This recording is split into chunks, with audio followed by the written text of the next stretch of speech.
After serving as a bodyguard and a right-hand man to Ash in a deadlock gang for many years and having no experience outside of being a bodyguard, Bob decided to explore his options and find a new job. Bob didn't have a clue on what career he wanted to go into. Bob remembered about the career planning process and the steps he had. Well, now you got my attention. Bob's first step was self-analysis. Bob had to determine what his values and interests were. Bob knew his main values were companionship and accountability. Bob loved protecting and helping people.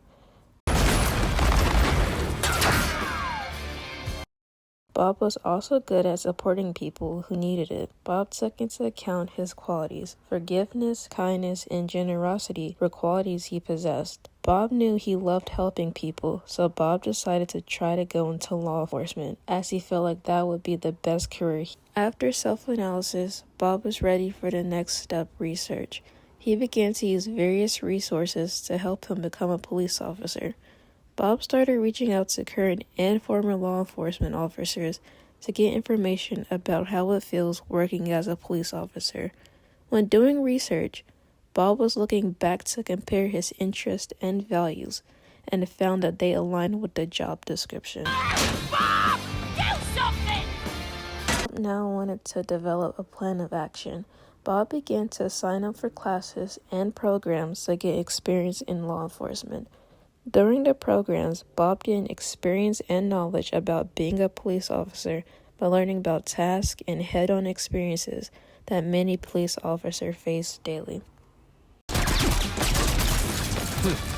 Looks like Bob got himself some upgrades. Since Bob is near the end of the career planning process, reevaluating the choices Bob has made, he took the time to think about where his career in law enforcement might lead him and what his future is like as a police officer.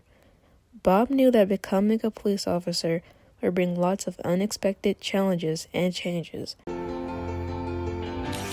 To combat this, Bob took into consideration ways of developing his skills. Now that Bob has completed the 4 steps of the career planning process, Bob is ready to start focusing on his goals.